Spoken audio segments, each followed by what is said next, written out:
Hi everyone. இன்னைக்கு நம்ம இந்த வீடியோல என்ன பார்க்க போறோம் அப்படினா நம்மளோட Prime Trade applicationல எப்படி ஒரு IPO அப்ளை பண்றது அப்படின்றத நம்ம பார்க்க போறோம். சோ நம்மளோட Prime Trade application login பண்ணிக்கணும். login பண்ணோனே நமக்கு இங்க லாஸ்டா more option இருக்கு. more option நம்ம கிளிக் பண்ணோம் அப்படினா third one IPO இருக்கும். IPO நம்ம கிளிக் பண்ணிக்கணும். IPO நம்ம கிளிக் பண்ணோம் அப்படினா நமக்கு ஃபர்ஸ்ட் இன்னைக்கு என்னென்ன IPOs இன்னைக்கு நமக்கு கரண்ட்ல போயிட்டு இருக்கு அப்படின்றது எல்லாமே நமக்கு இருக்கும். சோ இதெல்லாம் எல்லாமே என்னென்ன IPO இருக்குன்றதை நம்ம பார்த்துக்கலாம். இதுல இப்போ ஒரு எக்ஸாம்பிளுக்கு நான் ஒரு IPO அப்ளை பண்றேன். இப்போ HP Telecom India IPO நான் அப்ளை பண்றேன் அப்படினா சோ இந்த IPO பத்தின டீடைல்ஸ் எல்லாமே எனக்கு கொடுத்திருப்பாங்க. பிரைஸ் ரேஞ்ச் என்ன 108ல நான் அப்ளை பண்ணிக்கலாம். அதோட issue size 1200. So open date closing date வந்து பார்த்தோம்னா 20 பிப்ரவரியில இருந்து 24 பிப்ரவரிக்குள்ள நான் அப்ளை பண்ணிக்கலாம். சோ இப்போ இந்த IPO நான் அப்ளை பண்றதுக்கு மினிமம் வந்து பாத்தீங்கன்னா 1,29,600 ரூபாய் எனக்கு தேவைப்படுது. சோ IPO நார்மலா நமக்கு வந்து பாத்தீங்கன்னா 14,500 ல இருந்து மேக்ஸिमम வந்து பாத்தீங்கன்னா 2 லட்சம் வரை நமக்கு இருக்கும். சோ இந்த IPO அமௌண்ட் இது.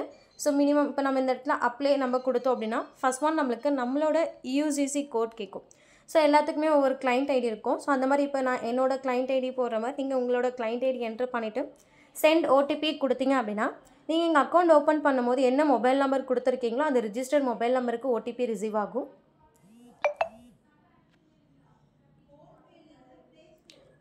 சோ OTP நம்ம அத காப்பி பேஸ்ட் பண்ணிட்டா கண்டினியூ கொடுத்தோம் அப்படினா நமக்கு பேஜ் ஓபன் ஆயிடும். ஓகே சோ இந்த பேஜ்ல வந்து பாத்தீங்கன்னா சேம் டீடைல்ஸ் எல்லாமே இருக்கும்.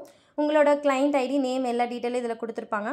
நெக்ஸ்ட் வந்து பாத்தீங்கன்னா இந்த இடத்துல நம்மளோட UPI அட்ரஸ் இருக்கு. சோ UPI அட்ரஸ்ன்றது நமக்கு இப்போ GPay PhonePe நம்ம எது யூஸ் பண்றோமோ அதுல இருக்க UPI அட்ரஸ் நம்ம என்டர் பண்ணிட்டு என்ன UPI சோ இதெல்லாம் டீடைலா என்டர் பண்ணிட்டு இங்க வெரிஃபை நம்ம கொடுத்தோம் அப்படினா நமக்கு வந்து பாருங்க UPI ID வெரிஃபிகேஷன் சக்சஸ்ஃபுல்லி அப்படின்றது நமக்கு வந்துரும். நெக்ஸ்ட் வந்து பாத்தீங்கன்னா இங்க நமக்கு எத்தனை லாட் வேணும். சோ இப்போ அந்த ஒரு இப்போ இருக்கிற 1200 குவாண்டிட்டின்றது நமக்கு ஒரு லாட்ன்றது. சோ இப்போ 2 லாட் எனக்கு வேணும் அப்படினா அந்த ப்ளஸ் குறியை நான் கிளிக் பண்ணா எனக்கு 2 லாட் ஆட் ஆயிடும். சோ நம்பர் ஆஃப் லாட்ஸ் 2 அப்படின்றது வந்துரும். சில எனக்கு ஒரு லாட் மட்டும் போதும் அப்படினாலும் நான் மைனஸ் கொடுத்துட்டு ஒரு லாட் மட்டும் நம்பர் ஆஃப் லாட்ஸ் 1 கொடுத்துக்கலாம். சோ இந்த இடத்துல எவ்வளவு அமௌண்ட் எனக்கு பிளாக் ஆகும் அப்படின்றது வந்துரும். சோ 1,29,600 ரூபாய் எனக்கு பிளாக் ஆகும். சோ இந்த இடத்துல நான் ப்ரோசீட் கொடுத்தேன் அப்படினா எனக்கு வந்து பாத்தீங்கன்னா இதுக்கான process சோ நான் ஒரு IP அப்ளிகேஷன் processன்றது எனக்கு இந்த இடத்துல கம்ப்ளீட் ஆயிடும். சோ இந்த process கம்ப்ளீட் ஆன உடனே நமக்கு வந்து பாத்தீங்கன்னா நம்ம UPI ID என்டர் பண்ணோம் இல்லீங்களா சோ அந்த UPI IDக்கு நமக்கு அமௌண்ட் வெரிஃபிகேஷன்கான ஒரு ரிக்வெஸ்ட் வரும். சோ அந்த ரிக்வெஸ்ட் நம்ம அக்சஸ் பண்ற மாதிரி இருக்கும். இப்போ நமக்கு GPayல இதுக்கான ரிக்வெஸ்ட் நமக்கு வந்துரும். சோ அந்த ரிக்வெஸ்ட் போய்ட்டு நம்ம அக்செப்ட் கொடுத்து ஆத்தரைஸ் பண்ணி நம்ம UPI பின் போட்டு நம்ம செட் பண்ணிட்டோம்னா ஒன்ஸ் போதும். சோ இந்த process நம்ம கம்ப்ளீட் பண்ணிட்டோம் அப்படினா நமக்கு IPOன்றது இப்போதைக்கு அமௌண்ட் பிளாக்ல இருக்கும். சோ அந்த 3 days வர்க்கிங் டேஸ் முடிஞ்சதுக்கு அப்புறம் நமக்கு வந்து பாத்தீங்கன்னா IPOன்றது அலாட்மென்ட் ஆயிடுச்சா இல்லையா அப்படின்றத பேஸ் பண்ணி நமக்கு அமௌண்ட் ரிலீஸ் பண்ணிடுவாங்க. சோ இதே நம்ம சப்போஸ் நான் IPO அப்ளை பண்ணிருக்கேன்.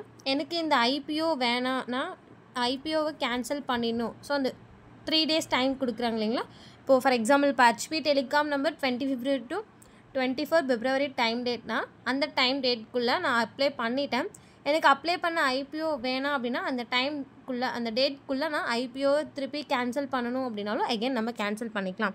சோ இந்த இடத்துல வந்து பாருங்க மேல 3 டாட் இருக்குங்க 3 லைன்ஸ் அத கிளிக் பண்ணோம் அப்படினா நமக்கு ஆர்டர் ஸ்டேட்டஸ் அப்படின்றது இருக்கும். ஆர்டர் ஸ்டேட்டஸ் நம்ம கிளிக் பண்ணோம் அப்படினா again நம்மளோட UCC கேக்கும். நம்மளோட UCC code client ID enter பண்ணிட்டு send OTP கொடுத்தோம் அப்படினா நமக்கு OTP ரிசீவ் ஆயிடும் நார்மல் SMSக்கு.